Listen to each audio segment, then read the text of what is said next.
chaga mushroom is one of the most broad-spectrum natural medicines that's really ever been discovered. It really is one of the most profoundly healing and health-promoting tonic substances, and it's really been a very close herbal ally of mine for a number of years now.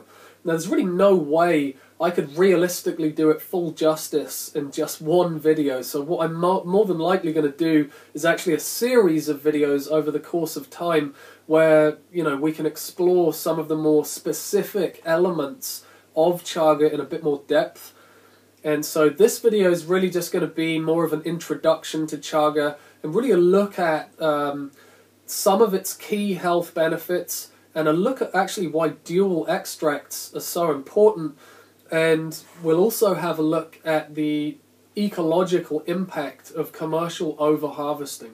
So despite chaga's more recent rise to prominence in modern Western civilization, it's actually been used as a very, very powerful food and medicine for thousands of years in places like Russia and Siberia and certain parts of China and in Canada, as well as in like northern and eastern European countries as well. And some traditional nomadic cultures have actually used it as a source of tinder so that they could actually travel with fire and inhabit what would otherwise be really quite hostile and sub-zero far reaches of the northern hemisphere. So chaga's really played a very important role in the evolution of ancient cultures, really in many ways beyond its role as just a nutritive and medicinal substance. So chaga grows primarily on birch trees in the circumpolar range of the northern hemisphere, and it really thrives in particularly cold climates or areas that experience a very good portion of really, really cold weather throughout the year. Now, when we see chaga growing on a tree, what we actually see is called the sclerotia, which instead of the fruiting body of the mushroom, it's actually part of the mushroom's mycelial structure. Now, most of the tree polypores will actually inhabit the interior of the host tree with their mycelium, and it's only the reproductive fruiting body of the mushroom that you actually see, that actually penetrates through to the exterior of the tree. But chaga is actually a bit different because unlike most of the other polypores, chaga only really reproduces once in its lifetime, which is usually when the host tree dies. And that can actually take decades in many, many cases because contrary to popular opinion, chaga isn't specifically a parasitic mushroom that kills its host tree because it's been seen growing symbiotically with very healthy birch trees for decades at a time. Now this relationship, it can potentially change somewhat depending on a number of variables, but it does seem that chaga can actually enrich the vitality and the immunity of its host in exchange for nutrients. Plus, it can really take sick trees down and really play its part in the recycling process of the forest. So chaga's actually able to operate in a number of ways and in a number of situations, which personally I think speaks volumes about its role as an adaptogen. So there really doesn't seem to be any area of human health that isn't improved by the presence of chaga. And there's really never been any recorded cases of an excessive dose, no matter how much has been taken or what form it's been taken in. So there really aren't any known negative side effects from taking chaga. It's really been used and can be and should be used more like a food than strictly as a medicinal herb. Now, chaga's actually gained quite a reputation in the West due to its ability to modulate the immune system as well as all of the numerous anti-cancer properties that it has. Now, chaga was actually approved as an anti-cancer drug in Russia in the 1950s. But anyway, as chaga is one of the top adaptogens, it does create in the body what's called a host-mediated response, which really allows chaga to carry out its work in whatever way best suits us as an individual. So in the case of immunity, it's able to stimulate an underactive immune system, but it's also able to actually lower a hyperactive or excessive immune function. So it actually lowers the immune system in the case of autoimmune conditions. So it's really always striving towards homeostasis. It's trying to achieve a state of equilibrium. Chaga has more antioxidants than almost any other natural substance, and it even elevates the production of our body's own supercharged antioxidant enzyme SOD, or superoxide dismutase. Now, chaga actually has more anti-tumor compounds than any other reported natural substance, and it's shown really positive effects on pretty much all types of cancer, and that's both in vitro studies as well as people that have been using it as a healing agent or part of a healing regime, because it does possess some very pronounced chemoprotective properties. So people that do choose to follow conventional cancer treatments can use chaga as a very powerful supplemental component to that conventional strategy.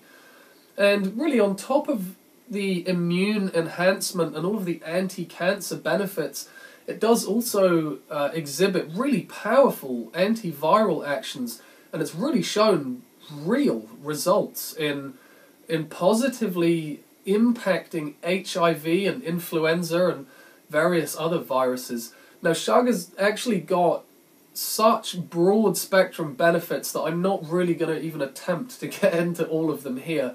This is something that we could perhaps look at, as I mentioned, in a series of future videos. But, you know, these are really the kind of key points that are really the primary focus on chaga's healing potential at the moment. Chaga has a ridiculously vast assortment of different nutrients and herbal constituents, but it's really important to highlight that not all of these are extractable in the same way.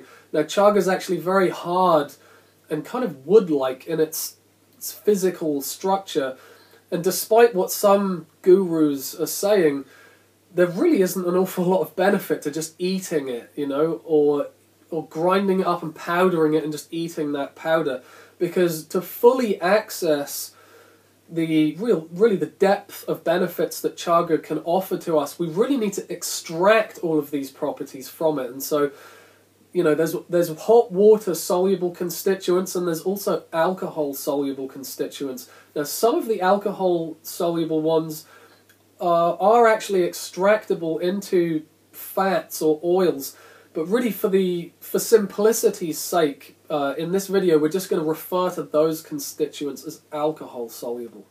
Now, we can make a decoction or a kind of tea with chaga, and that will, you know, extract the water soluble fraction of the constituents, and we can also extract chaga into a very strong alcohol to get all of those constituents. Both of these means of extraction are really, really powerful medicines on their own and by themselves, but if we're using, like, say, a concentrated powdered extract or a tincture, what we can try to do is get hold of a dual extract, which basically means that both the hot water and alcohol soluble extraction processes have actually been completed before we consume that extract. So this is really a good way that we can get the full suite of benefits all at once. So when we extract chaga into hot water, we're really getting much of its immune benefits, because the majority of the complex long-chain polysaccharides, and in particular the beta-glucans, are all water-soluble. So once we've consumed the chaga and once the beta-glucans cross through the intestinal membrane into the bloodstream, they're then digested by the kind of chief white blood cells called macrophages. Now, the macrophages actually break these nutrients down and then literally feed them to lymphocytes and other immune cells and white blood cells that are further down the chain of command, which actually raises the overall intelligence and the effectiveness of the immune system.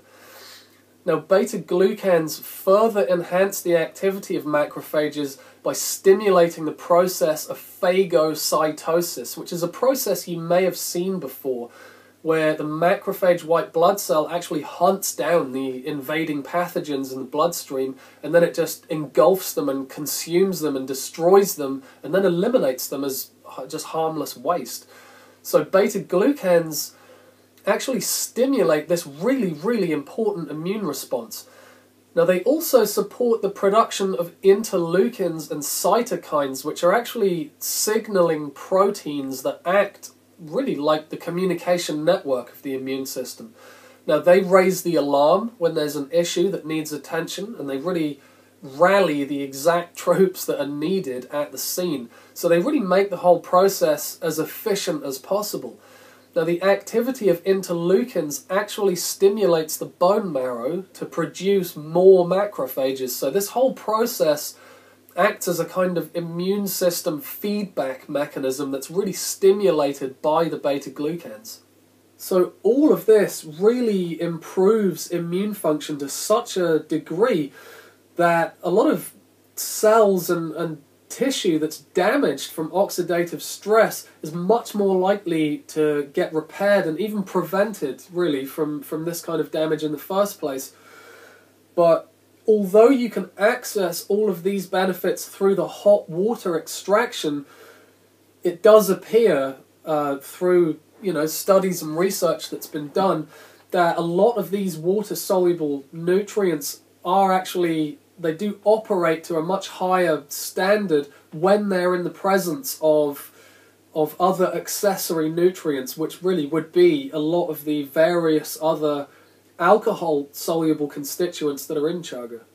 Chaga actually has a higher melanin content than any other natural substance, and it's really what gives the outer layer of the mushroom its characteristic dark colour.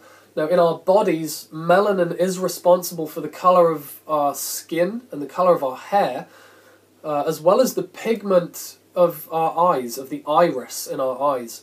Now, the pineal gland in the brain also uses up a lot of melanin, so melanin really plays a very major role in regulating our sleep, as well as our ability to dream and to really perceive things beyond our immediate physical reality.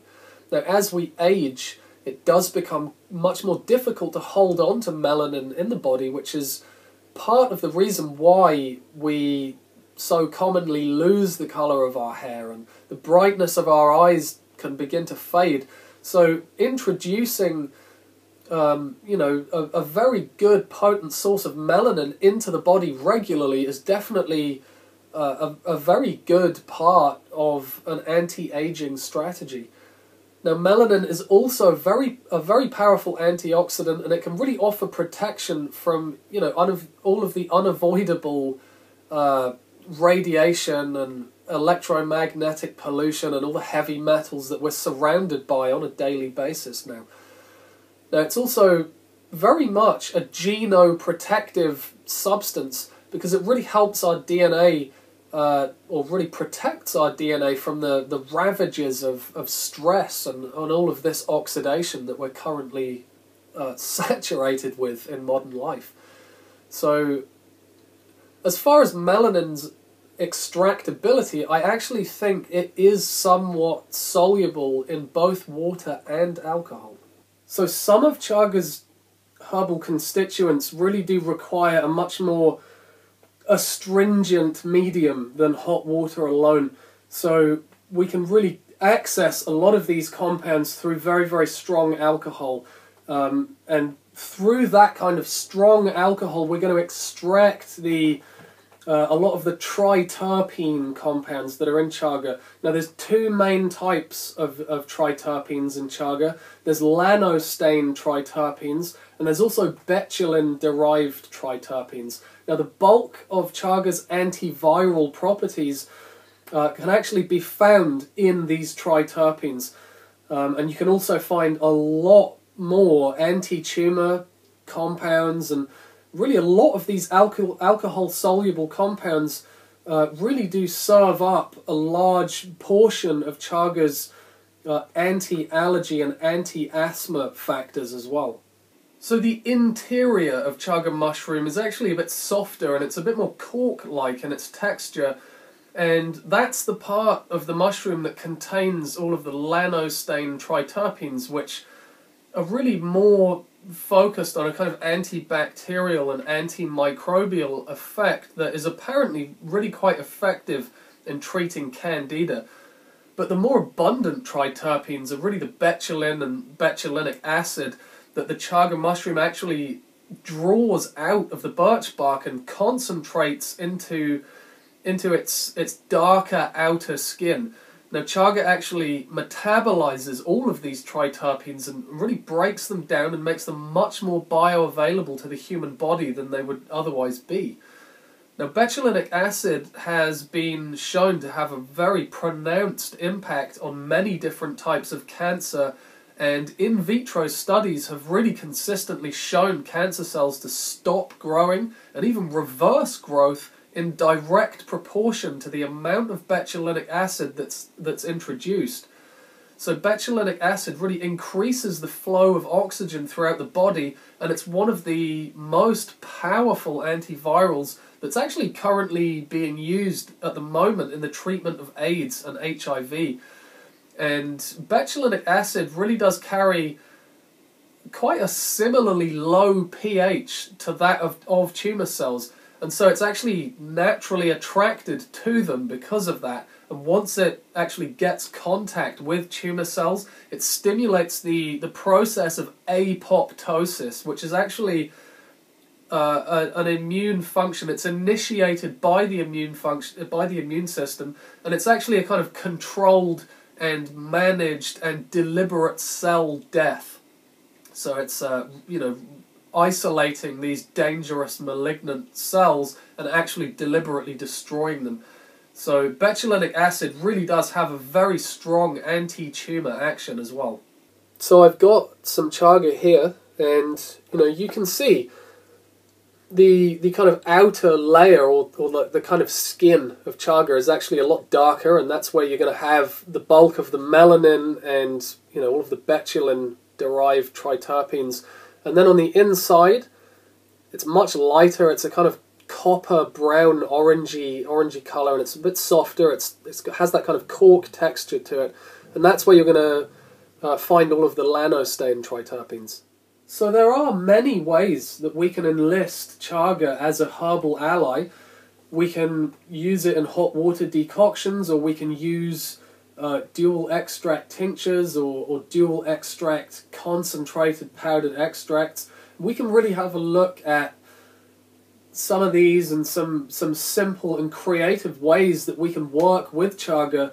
We can really have a look at all of that in future videos. But really the point here is that there's a massive number of very important constituents in different parts of the mushroom, and there's a different extraction methods really that are needed for accessing the whole gamut of really what chaga is offering to us.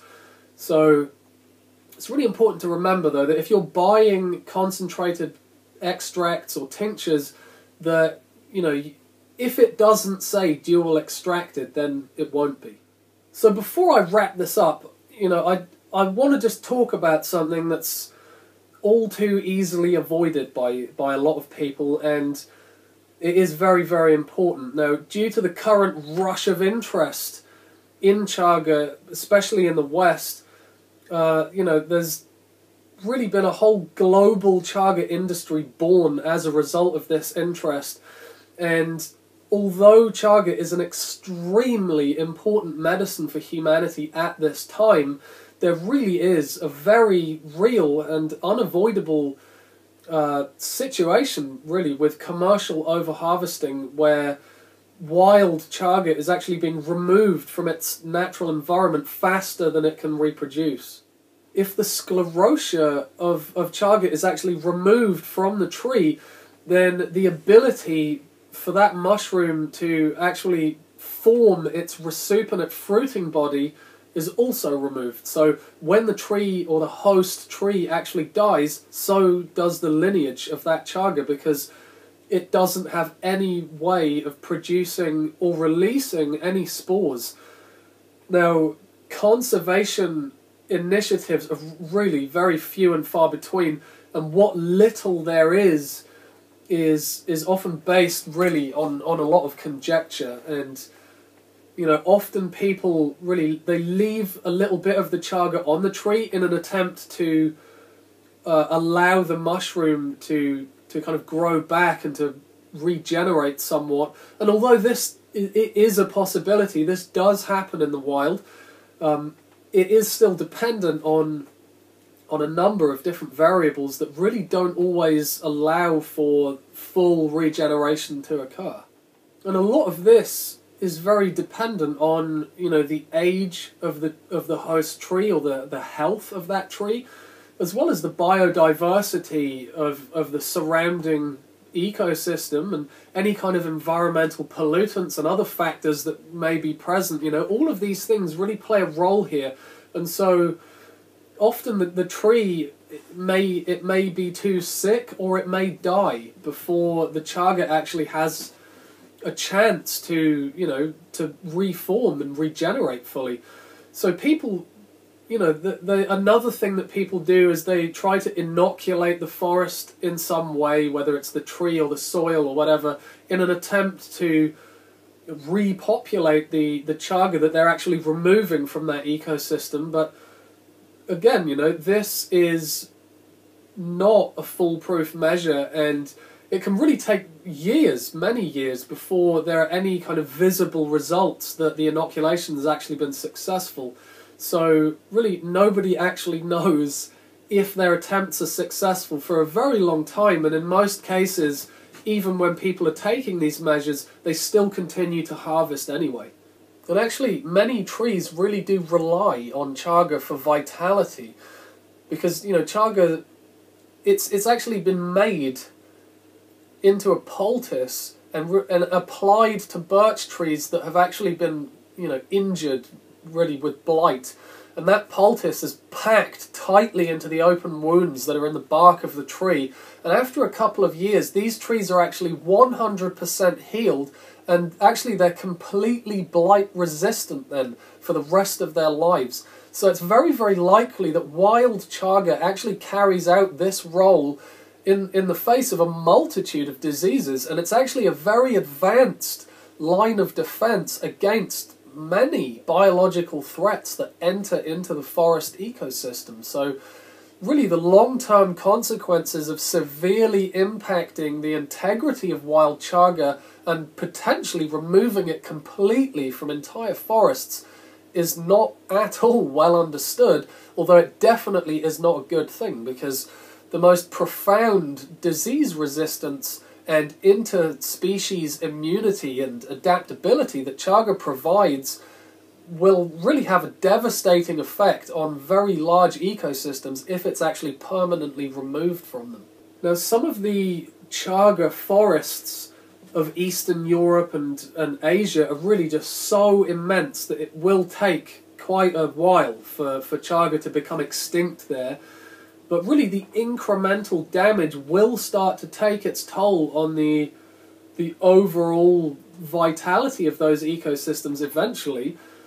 And, plus some of the smaller forests, especially in very heavily deforested areas that really are struggling in their biodiversity, really these kind of places should not be a commercial resource for chaga or really any other wild fungi at all, really. Because that whole approach to business was really, really covered very accurately and poetically many years ago in Dr. Seuss's book, The Lorax. So there really needs to be more restrictions in place and imposed on commercial harvesting, and companies that are selling wild chaga products really need to be implementing self-imposed limits on the amount of chaga that they're going to sell on an annual basis in order to make this a much more ecologically sustainable medicine for people. And we really also need to implement more kind of time-tested inoculation techniques and really willingly abstain from harvesting in areas where chaga has been reintroduced, really just so that we can actually see it flourishing again before we begin taking large amounts of it from depleted forest ecosystems. So, you know, although chaga is a very, very important medicine for humanity, we really must approach it more conscientiously, because this whole idea that natural resources are just there, you know, to serve humanity is just, it's utterly short-sighted, and it's really the reason why we've ended up in such an ecologically fragile and fucked up situation in the first place. So this definitely isn't the last time that I'm going to be visiting chaga. I'll be making more videos in the near future, and we can really begin to investigate some of the other specific wonders that chaga has to offer, and we'll look at those in a bit more detail. But I really just wanted to make a fairly solid introductory video, because chaga really is a profoundly important medicine for humanity at this time. But it's also very, very important that we do revere this highly evolved and highly intelligent organism as being a lot more than just a human resource, because, well, chaga's been one of my closest herbal allies for years now, and it's really changed my life in so many ways, you know, and I'm really happy to share my understanding of it and share my experiences with it, but I really need to do so in a much broader ecological context, because it's really just so important, and most other people are really neglecting to share this side of chaga's story.